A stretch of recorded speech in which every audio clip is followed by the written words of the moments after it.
Hi, it's the final part of the Meeting Room podcast with Jeff Bianco. If you haven't heard the second part, you can still do so. We've talked a lot about building an effective business, discussed what drives motivation and inspiration, how to be a good leader. So let's continue our conversation. What do you usually do to stay in touch? I've always worked remotely. My entire career has been from working from home or working from wherever my laptop was. So whether I travel or just staying at home, I've never gone to an office every day, ever. I mean, a week here, a week there, but never doing that. So I've become very adept at using Skype and using email and using Zoom to communicate with people. We all learned that skill during, I had the skill, others learned the skill during the pandemic. And then because of the pandemic and everyone working remotely, now, it used to be everyone worked remotely, but from Ukraine, now it's working remotely, but from, Cyprus and Germany and Tel Aviv and in Israel and wherever else, it no longer matters to me where you're located as long as you're able to get your work done. And it's forced everyone to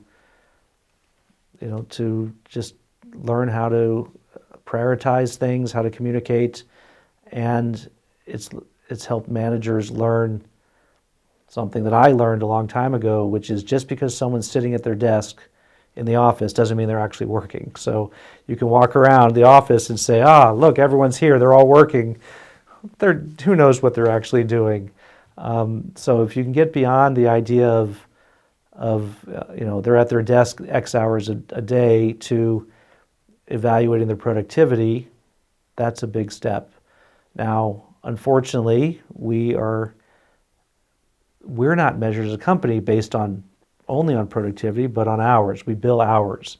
So people do need to actually put in the hours and track it in order for us to bill our clients. That's the nature of it. But it's no longer, 11 a.m. till 7 p.m. Those are the hours. You have to be at your desk the whole time and working because of the power issues in Ukraine. And we're only 50% in Ukraine, but because of that, some people now are working at 6 a.m. because that's when the power is more stable wherever they're located, or the internet is, mobile internet is less overloaded at 6 a.m. than it is at 4 p.m. or whatever the timing is. So we've just adapted, and I think we'll continue to adapt. Any change is scary, and clients don't like to see things changing as well because they're like, are you going to be able to still be productive and whatever? When the war started, we had a rough 2 or 3 weeks. Everyone did, instability, danger, moving, all of this happened. But then we actually got back to, full productivity as far as people being available and working. And we started getting feedback like, that was the best release we've ever had. People used, not used the war, but they used work as a way to get their mind off of the war, focus on something different, and be able to be to escape a little bit from doom scrolling on Twitter to see what's the latest thing happening, or refreshing the news to see where the bombings are happening. I'm working so I can get my mind off it, and I think a lot of clients were very happy that we were able to get back to work quickly and that productivity didn't drop off. In some cases, it actually improved the productivity. Certainly, the number of hours worked went up because people couldn't go on vacation. There was nowhere to go, or they couldn't go do the things they would normally do, so they ended up working more. And when our clients saw that, they started to relax. They started to realize that we're a partner. everyone's committed. We're not going to just disappear. We're not going to just drop their needs. And they ended up continuing to be supportive. Some clients are now saying, sure, you can hire in Ukraine, no problem. Other clients are saying, look, we have enough exposure to Ukraine. Let's hire new people or replacements in Latin America. So we'll have some diversity geographically, time zone wise diversity, and no problem from our perspective. We're happy to do whatever the client wants. Other clients say, let's try to hire Ukrainians in Europe, which we're successful doing.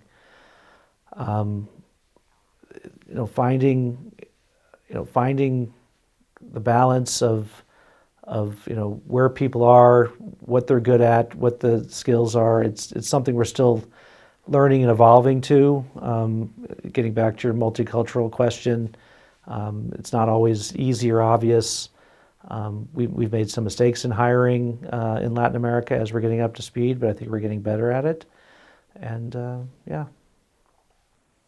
Yeah, and it's also cool to offer opportunities like for people that they need, like you said, that you bill 8 hours, but still, like given the flexibility, at least the person can understand when he's the most productive, and it's usually the completely different times for every person. And the value of hours that the person works behind the desk when he or she is not productive, and the hours that he or she works when like they are in that productive hours are completely different. So it also adds values to the results, I believe. Everyone is different. I'm not saying it's a free-for-all that anyone can work any hours, but we've been forced to do it because of the war. And different roles, if you're a manager, you need to work, you can't just work in the middle of the night when no one's around, because you can't, be in touch with your team. So there's some limits to that, but ultimately the goal is to get everyone, to get their work done, to build the hours, to work the hours and to build the hours. That's the key. And if due to power and other issues they can't work a normal schedule, we just have to adapt to it. And I think it's one of those things that makes the company stronger eventually, because we'll find ways to leverage that later. And like, oh, well, that's great. If you actually want to work early hours, then someone else works late, and now we have 16 hours of coverage for the same project versus 2 people working the same schedule. Sometimes we'll find that's a better solution. And from what I know, Ukrainians usually are extremely hardworking. They just love to work and love to get things done. So yeah, that's another thing worth considering, in all of that. Certainly no negative feedback from my perspective on the work ethic. Especially when the war started, would people disappear? Would they stop working? Would they, not be able to? But very quickly people got back to it, and they realized that, that's how they support their family. And, if they don't work, they don't get paid. So they need to get that done. And it was an escape from the day-to-day of the war. People weren't saying, how can you make me work now because my town is being bombed? Instead, they're saying, thank you for having a place for me, to work, because I can get my mind off it and, just deal with the challenges. It was a very tough time for everyone. Yeah, that's true.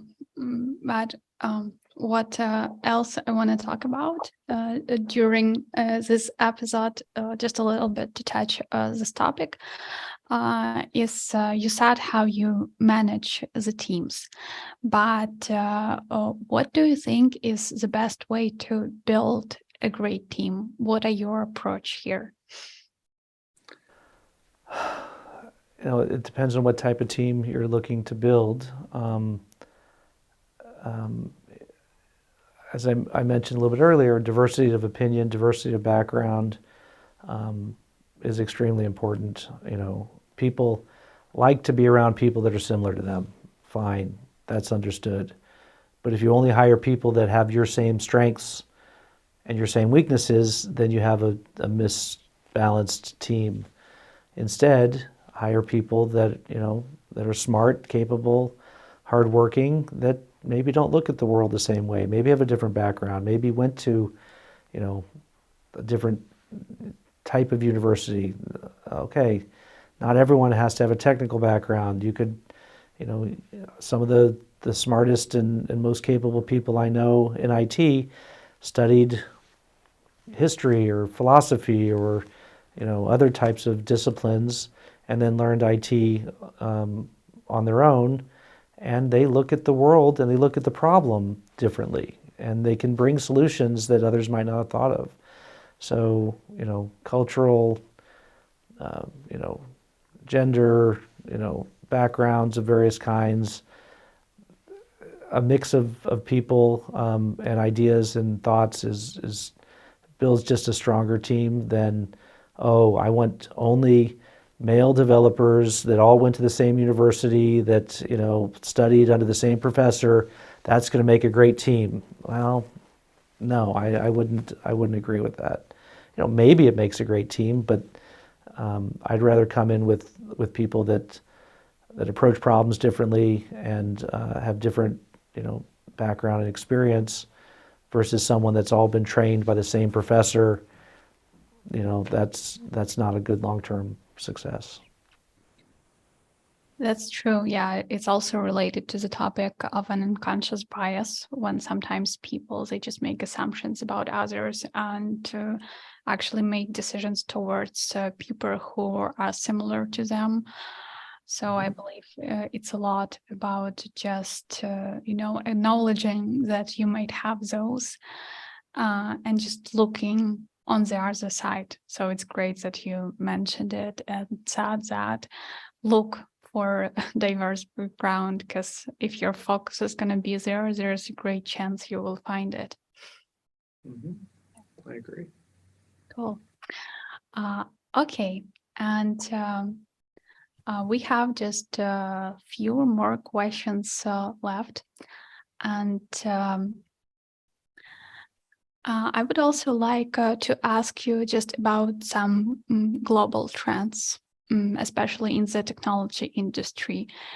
Do you see any trends in the upcoming future? And what does the global technology industry holds?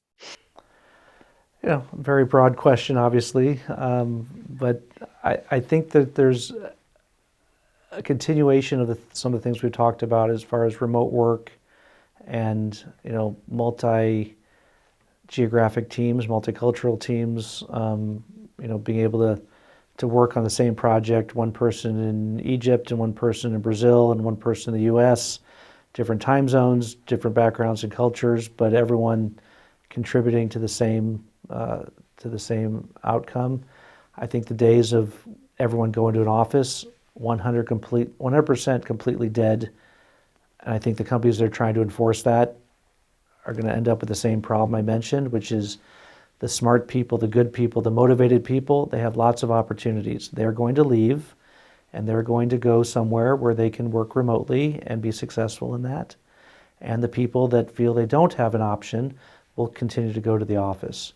So I am completely against forcing people to go to an office every day. I do not think that's going to be successful, and that's not the future of work. I'm biased because I've never worked from an office, and when I have worked, I've been unhappy or uncomfortable. It's just not for me. I want to be able to take my dogs for a walk. I want to be able to, take a nap for an hour if I want to, and then be refreshed and get back to work. It's really hard to do that if you go to an office. And if you're commuting 30 minutes, 1 hour each way, that's wasted time. I mean, people can use it productively. I know that, but it's, it's to me time that you get back when you're working from home to either, do something interesting for yourself, read a book, watch a movie, play with your kids, whatever it is, spend more time with your family, time that you don't get if you're sitting on a trolley somewhere or riding to work. And then it can make your work time more productive as well, because you're just not tired by the time you get there. You're fresh and you start work when you're fresh. So as far as global trends, the office is dead as far as I'm concerned. As a obligatory hub everyone has to go to. I also see the globalization of the workforce and just in general being more and more important. English becoming more and more important, because we see this in Latin America. If you know English at a high level, you don't only work for a local company. You can work for for Dev.Pro or American company, and that improves your options, improves your compensation in many cases. So improve your English and be prepared to work with people from different cultures and different backgrounds, and then you'll be able to go farther than having a more traditional approach. When I was in Kazakhstan a few months ago, and I met with our team members there. We have about 30 team members in Kazakhstan, and I asked them, like, what do you like about working for Dev.Pro, or why did you leave your previous company to work for Dev.Pro? And they said, because it's an international company. It's not a local company. It exposes us to different approaches, different trends, things that they didn't see locally, and it just gave them much more opportunity. So I thought that was interesting. Yeah, that's definitely exciting. And when you were saying just about how you like to work, as it's you like a completely remote person, I also remembered that you said you're a workaholic and you can be available like 24/7 and everything. And in all of that, how do you keep your personal work-life balance? When I'm home, I take my dogs on a walk. When I'm also home and my wife's home, we actually spend a little bit of time together during the day. It's not like I'm gone from 8 in the morning till 6 at night and only have a short amount of time in the morning and and then the evening together. We have time during the day to take a little break or have lunch together, things like that. I personally, I love to travel, but I don't call my travel vacations, even if I'm in a vacation spot, because usually it works out to be working in the morning and then have the afternoon to, explore, and afternoon, evening to go, do different things. So to me, work doesn't drive me in a way that like, I need to go check my email. I'm like, great, let's see what's there. Let's see what's new, see what new challenges I can overcome. So I don't personally find it a challenge to balance it. It just happens. Sometimes things are busier, sometimes they're not. And I just, some of our people I've noticed, when things slow down, they get very uncomfortable. They get nervous, like, oh, is that a bad thing? I'm like, no, everything's a cycle. You're going to have a slow time, and then you're going to have a busy time, and slow time, and busy time. And, use the slow time to refresh and prepare and make plans for the busy times, because that's going to come eventually. And people sometimes get nervous about it. I'm like, that's just the nature of the business. Things go slow and things, get busy again. That's true. That's true. Okay, cool. Yeah, and also let's let me ask you a bit more like personal questions. Sure. You do, you're in business and you were telling that you actually like trying new things. But if we talk about like maybe some skills that you want to gain in the nearest future. Can you name some of them? Is there anything, maybe even completely new, you want to learn? We talked about, public speaking, something I went through that process. I feel much more comfortable with that. I am getting interested in blockchain and how that all works. It's a trend for the future. It's a big part of our, business. We have a number of clients in the blockchain space, and I don't want to understand it from a development point of view, but I want to understand the use cases and how it can be utilized. I find that to be interesting. I run an IT business, but I don't have an IT background. I never studied. I had one class 30 years ago and, programming, and I did horribly in it. So, I would call myself more of I'm a very good project manager, but not like an IT specialist type of person. So I don't do what I know some of our other team members do, in their spare time. They learn a new technology, they learn a new programming language. That's interesting for them and helps them in their career, and that's great. For me, I like to read. I don't like to read books on entrepreneurship because I don't find them to be interesting. I do like to listen to some podcasts on interviewing people that have built businesses and become successful, because they have different ways of looking at things that make you think, oh, okay, I wouldn't have thought about it that way. The way they approach risk, the way they approach, investing in a new opportunity. You mentioned it earlier. I go a lot on my gut instinct on, do I want to make this investment, much more on a deep analysis of something. I also believe that, wherever you start, you can improve it over time. So if you think, there are ways to improve things that the big companies don't do. Big companies that are in some space, some technology or business is not particularly efficient. And as a smaller company, either if I want to start a new company to compete with someone, or if I want to use Dev.Pro, there are ways to optimize what we're doing that the big companies would never think about or can't implement, and that can give an opportunity. So I like hearing about when people have done that they've taken some idea and they approached it, or some problem, and approached it from a different perspective and found a way to cut the price in half because they didn't use this material, they used that material that no one thought it was possible, but they did. And I've done some of those things in my career, and I'm pretty proud of them. And it can make a pretty big impact on the company to approach something from a completely different way, and become if not the market leader, a strong competitor in a market, and create a good reputation. And then if you have a good reputation and you're a stable business and people hear about that, they're going to be interested in saying, all right, I'll give it a chance, because they're doing something right. To have grown to 800 people, to have the large clients we do, to have startups that are successful that we're working with.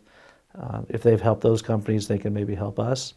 And if you create that environment, then you meet potential clients, you tell the story, and it ends up helping the company grow. That's my goal. Absolutely. Yeah. But if you haven't become a company president, do you see yourself in any other role, in any other professional direction? I think I could have been a very good general manager of a hotel, like a resort somewhere. There's a lot of similarities. You have to satisfy the client, the customer, the guest.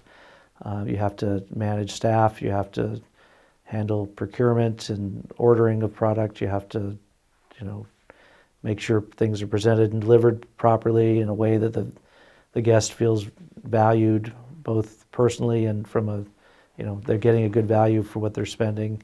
A lot of similarities there. I could see myself having done that as a different career and enjoyed it because I enjoy the travel, and I enjoy spending time in different locations. So yeah, I could have seen myself being a GM and maybe then managing multiple hotels, around the world. That would have been fun. Yeah, yeah. That actually seems like you from everything we've talked about. Okay, I have just the last question. I think it will be the nice one to finish this insightful conversation. Like, can you share with us the goals that you have for a life? Like maybe that's something that you want to influence or change, but on a higher level, like your greatest goal. My goal, the things I enjoy doing, spending time with my family, my dogs, traveling, not.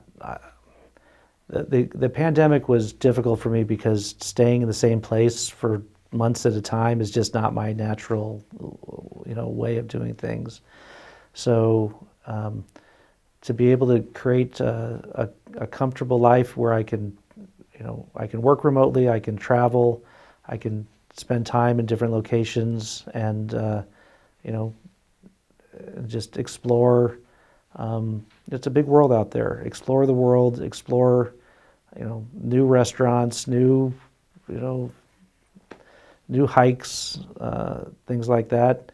I'm always looking for,